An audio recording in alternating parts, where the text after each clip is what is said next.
this program, activity 1, we're going to write a procedure with no parameters as a method of the form. In this particular program, we've got different event handlers where there's repeatedly the same code, such as the assignment of values to variable 1 and variable 2.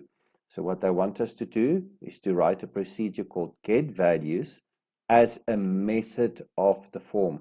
That is important, as a method of the form. And then assign these values to the selected variables from the spin edits. Let's go and take a look at the program. So if we open up the program, we're going to receive this form. In the code, we would see we've got 3 buttons. All 3 of them, the input, process,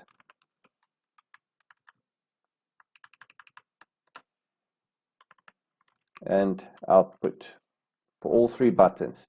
Very similar. The input for all 3 buttons are exactly the same. What the program would like us to do is to remove the input because the input is all the same and create a separate procedure or a separate method or a separate piece of code that will take care of the repetition. We don't want the repetition, we want to take out the repetition. You would see that the process and the output for each one is different, but the input for all 3 event handlers are the same. Therefore, what we do, we take out our value 1 and value 2 and all of our variables now. We take it out of local variables. In this case, local variables would be declared there.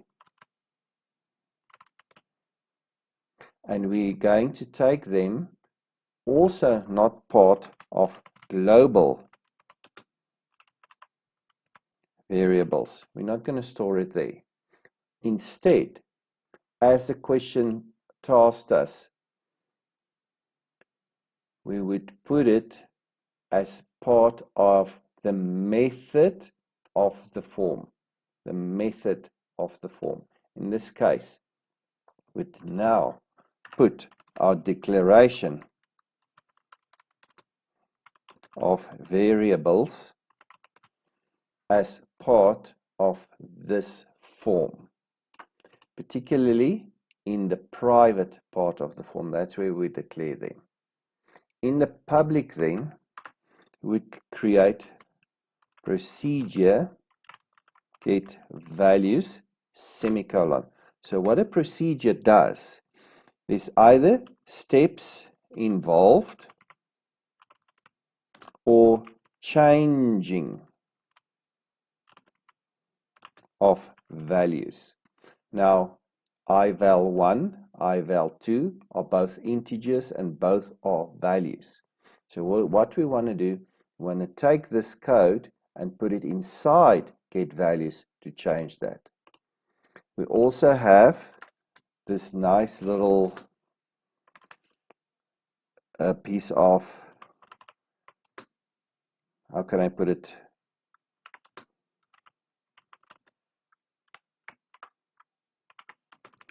Of code, or not code, of keyboard combinations, Control-Shift-C, which creates it for us.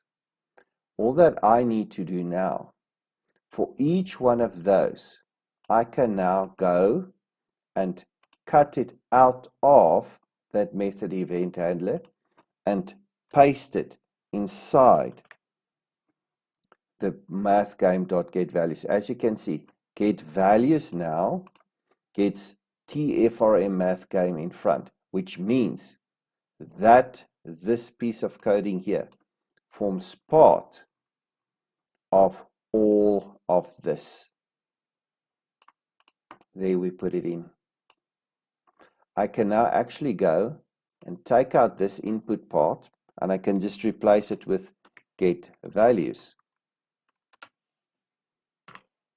I can go to the multiply, I can delete that, and I can replace it with get values.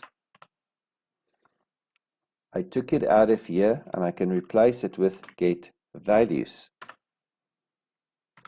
In each instance, I'm going to call the procedure and run or execute the code in the procedure. Let's take a look at how we do it. I'm going to use the btn add click. So I'm going to put a break there, I'm going to put a break there, and I'm going to put a break there to see how it assigns those values. So when I run it in debug mode, I'm now going to find the following. There's my program. I'm going to add here a 5, and I'm going to add there a 6. When I run the code, if I click add, it breaks there for me. ival1 currently contains nothing. ival2 currently contains nothing. However, if I run the program further, I'm now going to run this part, and then if I run this part, what's actually going to happen, the program's going to go down and it's going to assign those values to ival1 and ival2. Let's continue running the program. Currently the program has stopped there. If we continue running, right, correct. So it has run that part. So if I go to debug now, ivalue1 5, ivalue2 6. So what it has done, it has gone to this procedure, and whatever was in that value, it assigned to ivalue1. Whatever was in set value2 dot value, assigned to ivalue2. And now all that I have to do is to do the output as well. If we continue running the program, it stopped there again. Let's continue running the program. There we go. So 5 plus 6 equals 11, which is correct. So it ran get values as a procedure. The important thing is that we have to move our declaration of variables into the private part of this math game class. We have to move our variables into the private part. We have to go and declare all our variables there.